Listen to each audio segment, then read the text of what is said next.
I want to talk about I'm still standing. Still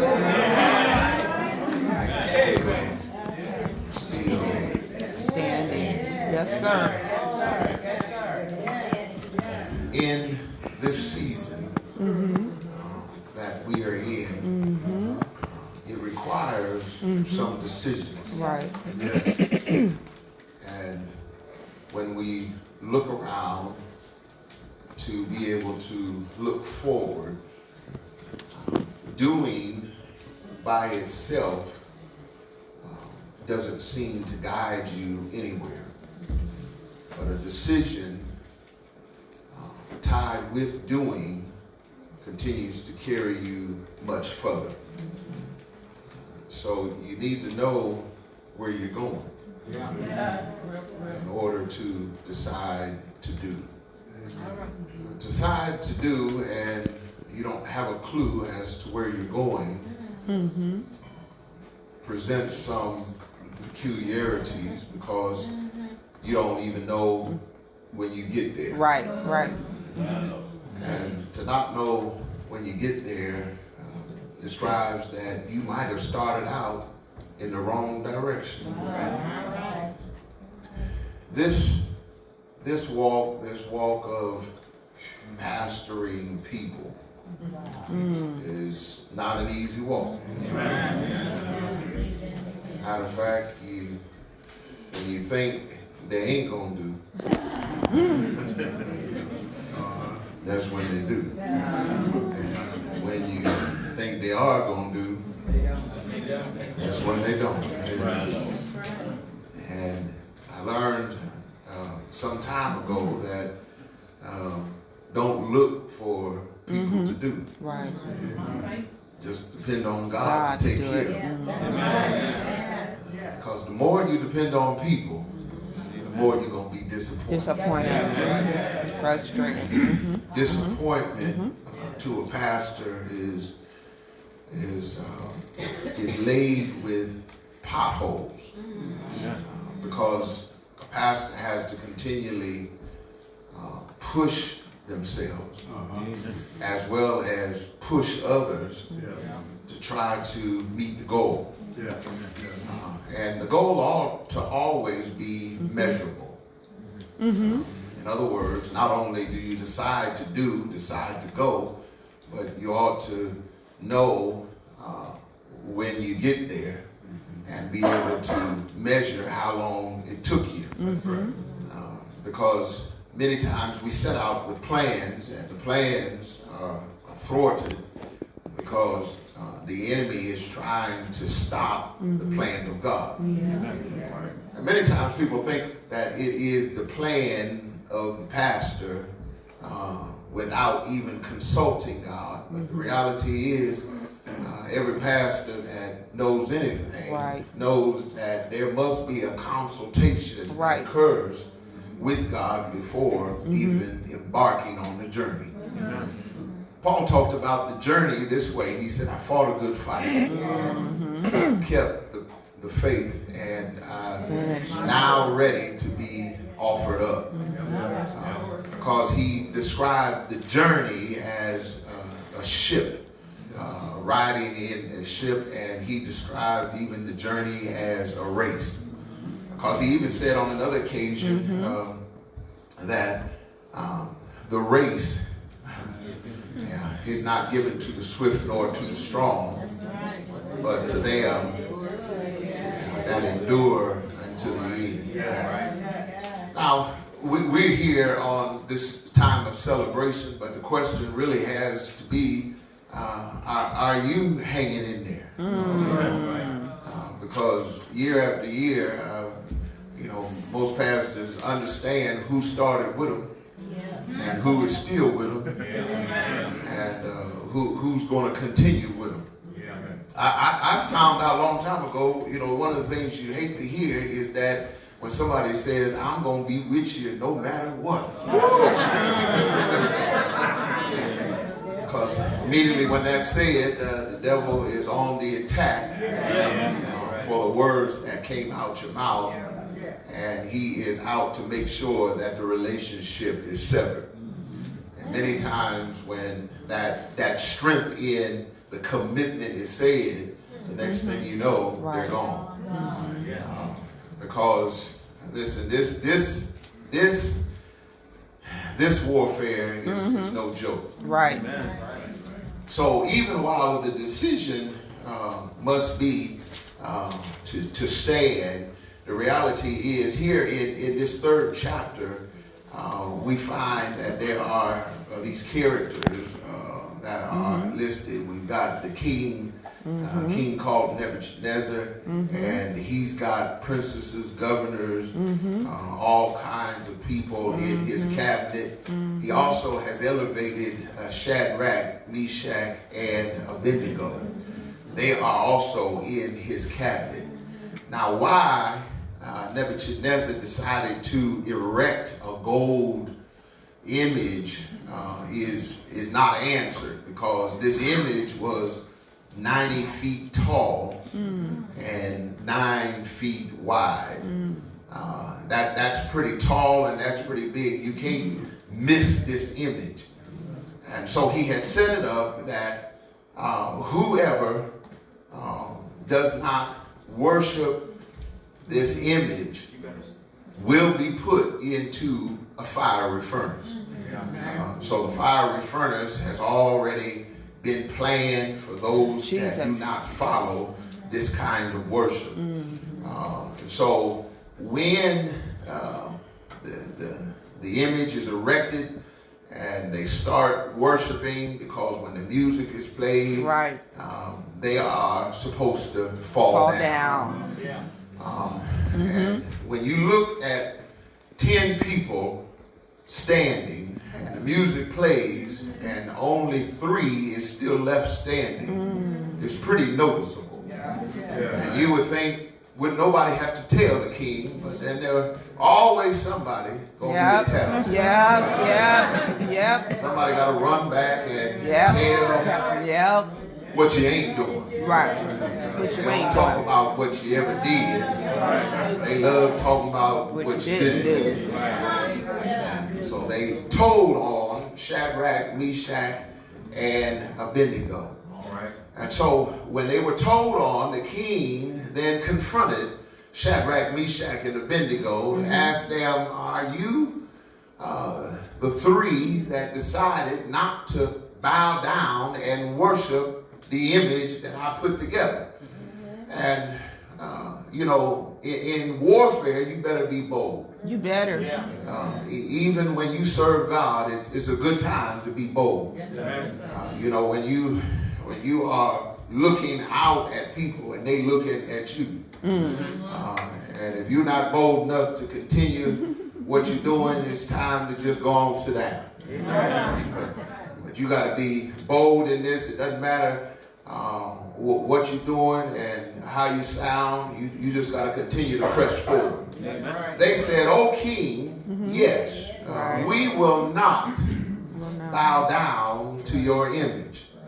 And even if you have a furnace prepared, we believe that our God, the God that we serve, is able to deliver us in the furnace." And so the first thing I want to tell you is that if everybody else is bowing, somebody needs to stand. We're in this season where it appears as though everybody's listening to the report. Trying to figure out, shall I shake hands? Shall I hug? Shall I kiss? Or shall I just go on and turn and go the other way? But let me just go on and put it out there and say, if God's been keeping you before, you might as well just keep on doing what you've been doing. Matter of fact, I think Pastor Luke said it in a testimony that your doctor said just keep doing what you've been doing. He's not concerned about whether it was good or bad. The numbers came out good, and he said keep doing what you've been doing. Listen, serving God won't pay off after a while. Yeah. Yeah, it pays off right now. You just tell somebody it pays off right now. I'm not here because this is a payless job. Right.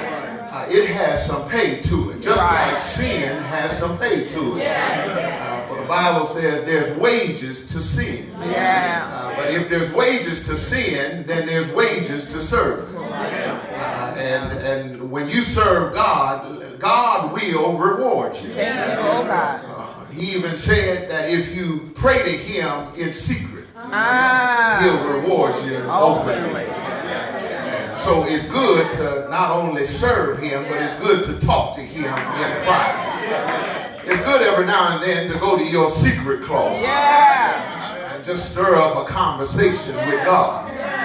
Maybe you need to stir up a conversation about this virus. Maybe you need to stir up a conversation about, are you still keeping me? Maybe you need to stir up a conversation, are you still the same God that I knew even before when I was stumbling and falling? Because even though I've stumbled and failed, the Bible says that a righteous man falleth 7 times, but he gets back up again. So you ought to know that the Lord will get you back up. Thank you, oh God. Skin, knees, and all. Dirt on your knees. It still may not look pretty, but he'll get you back up. Right. Sometimes he gets you up with a limp. Right. But he gets you back up. Sometimes you might have to wear a cane, but he gets you back up. Yes, he does. Sometimes you might look like you've been through warfare, but he gets you back up.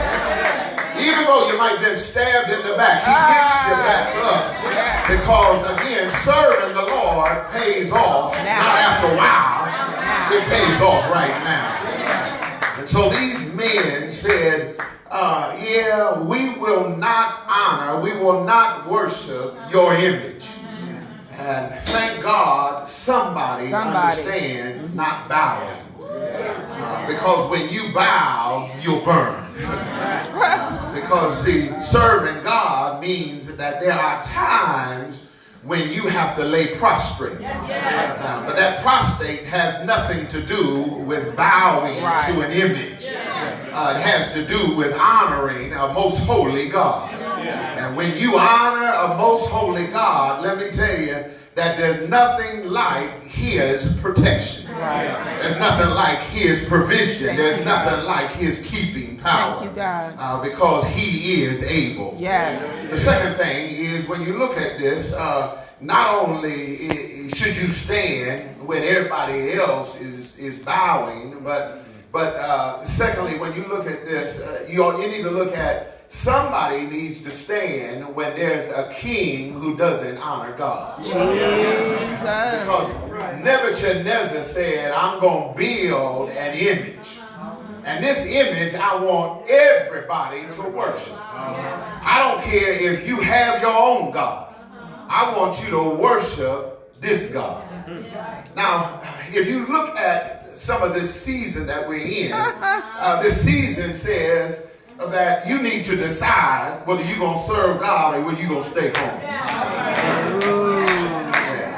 I found out the other day there's a whole lot of folk in Walmart. There's a whole lot of folk in Giant Eagle. And I never have really like crowds when you trying to get somewhere. Right. And everywhere you look, there's somebody bumping into you. I thought we wasn't supposed to touch. I thought we wasn't supposed to be breathing on each other. And here it's all crowded. And here everybody's in everybody else's space. Let me just say, I couldn't wait to get out of that place because I know I'm with a whole lot of unbelievers that don't believe God can protect anything. And so when you're around unbelief, the Bible says that Jesus could do no mighty acts because of their unbelief. Somebody needs to believe God. Now this is a good time for your elbows to work. Somebody needs to believe God. Will you just nudge somebody else and tell them it's a good time for somebody to believe God? Somebody needs to trust Him. Somebody needs to hold out and continue to stand even when the report says it looks like it's going to get worse before it gets better. Yeah, but let me just tell somebody, God's got all this under control. Yeah. He going to have the final say-so in the whole situation. And so when he's going to have the final say-so, then I need to make sure I'm tied to him and not tied to the report. Right. Whose report? Yeah, you're going to believe. Somebody ought to say, as for me and my house, we shall believe the report of the Lord. I wish there was somebody here that didn't have other gods, but had the only true God. That if I live or if I die, I'm going to serve him. No matter what happens, I'm going to lift my hands, I'm going to praise him. If I have to, I'm going to stand and let somebody know I serve a living Savior.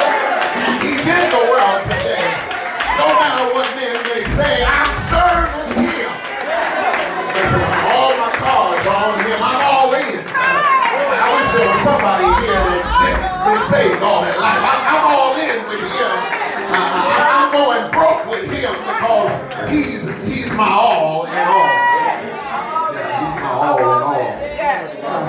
Thirdly, somebody needs to stand because it's a good time for God to get some greater glory. Right. Everybody was bowing. Right. Everybody was bowing. You can't tell me somebody else did not have another God other than this image. But they all gave in. And bowed to the image that Nebuchadnezzar had created. When you find somebody that's in authority that asks you to bow to the image that they have created, or worship what I'm talking about rather than what God's talking about, God can't get no glory. But look at here, that they were in a furnace. They were led up the ladder to go into the furnace that was 7 times higher than normal. Right. And they didn't even expect that God would deliver them. Yeah. They said, if. I wish I had some help here. Because if is the conjunction that says it may happen or it may not happen. But if it does happen, then I'm going to be delivered from this. But not necessarily with my hair intact. Not necessarily with my clothes intact. I'm going into fire. I shouldn't come out like I went in. I should come out worse than when I went in. Now watch how God is getting glory. Because see, they allowed themselves to go into a fiery furnace. And so even when Peter said, think it not strange when you are facing trials that are fiery.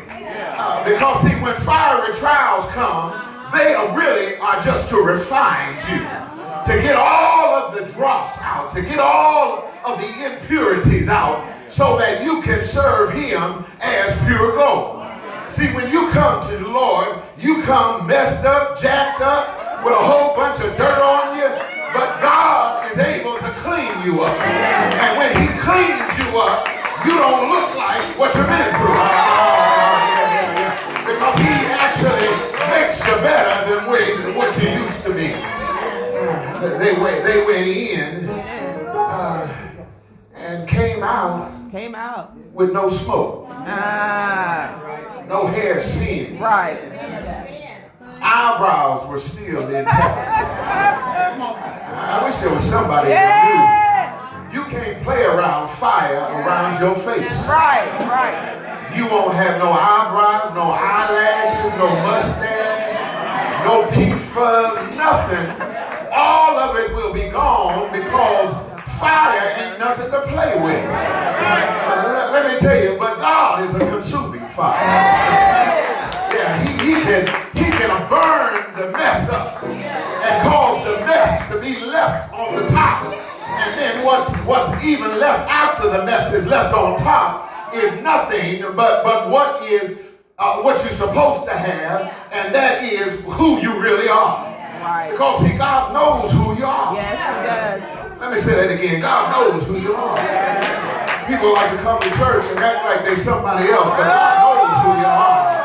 God knows what you're working with. Right. He knows if you're not strong. He knows if you're weak. But see, he tells you that the weak say, I'm strong. Let the poor say, I'm rich. Because there's supposed to be some transformation when you come to the Lord. Be not conformed to this world, but be transformed by the renewing of your mind. Your mind ought to be different with the Lord than before. So here, they came out by giving God glory. They came out better. The ones that led them to the fire died. Say it. Because they got burned up in the process of trying to take them to the fire. Right. And let me just close with this. Somebody needs to stand when a Nebuchadnezzar and a Babylon needs to be saved. Let me tell you, this world, don't forget it. Don't ever forget that this world needs to be saved. And don't forget that there's a Nebuchadnezzar somewhere. Trying to erect images, trying to have people look at another God. The God was a golden God. You recall that Israel did the same thing. When Moses went to the mountain, they down in the valley erected, pulled the earrings off and all kinds of gold just to make a golden calf so everybody could worship. There's something about gold in the eyes of people because they think that gold is really worth something.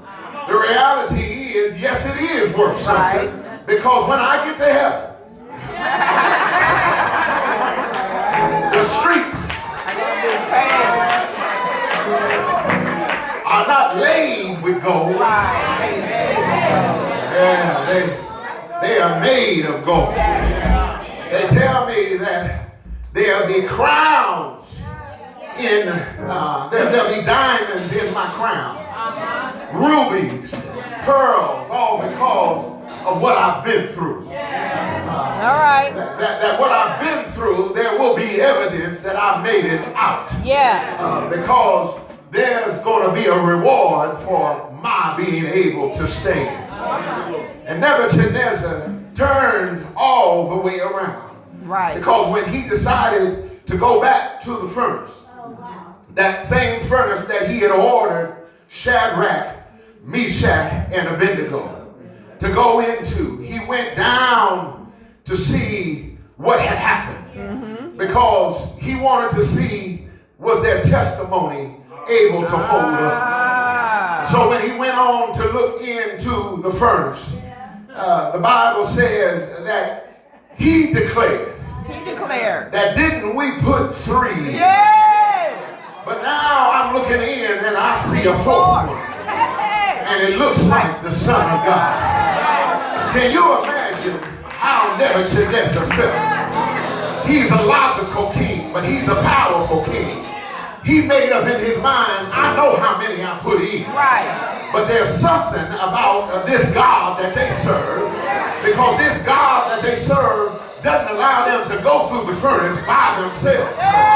Just like he doesn't allow you to go through trouble by yourself. He won't put you out there all by yourself, but he'll walk with you. He'll hang with you through the tough times. Through the rough times, he'll hang with you. And if you let him, he'll hold your hand. All you got to do is to hold on to God's unchanging hand. I know it may get a little rough and I know it may get a little tough, but keep holding on because you got to be able to tie a knot in the rope, because every now and then the rope gets a little slippery and the rope gets a little tough and it gets a little hard to hold, but you got to keep holding on to God's unchanging hand. When you hold on, don't ever let go. Somebody ought to say, I'm holding on and I won't let go of his hand. I've been through hard times and trials,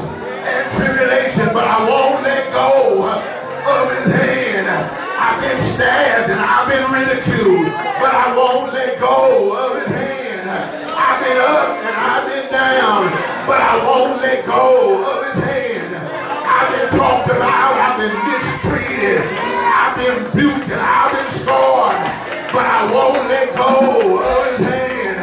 I've been looked at funny, cross-eyed and otherwise, but I won't let go of his hand. Is there anybody here that knows what it's like to hold on to God's unchanging hands? Because as long as God's got you, you'll be all right. As long as he's holding you up, you can tell everybody, whether I live or whether I die, I'm on my way to see the King. Mother may not go, father may not go, but I'm on my way to see the King. This life that I have, the world didn't give it to me. This joy that I have, the world can't take it away. Let me tell you, I'm holding on, and I won't let go of his hand. Will you tell somebody, I'm holding on? Talk about me if you wanna, but I'm holding on because somebody has got to stand even when the church looks like it's a foolish thing. Be able to stand, be able to hold on, know that God is going to heal you, know that God's got you, know that God is upholding you with his right hand. He won't let you go. God has not lost his power, neither is he slack concerning his promises, but he's able. I said he's able. He's able to keep that which I have against that day. He's able to keep me from falling, to present before his presence. He's able. I said he's able. He's able. I said he's able. He's able. Shout yeah. Yeah. Yeah. Is he all right? Do you know him today? Has he done anything for you? Has he made a way for you? Has he opened the door for you? So tell somebody, God is good.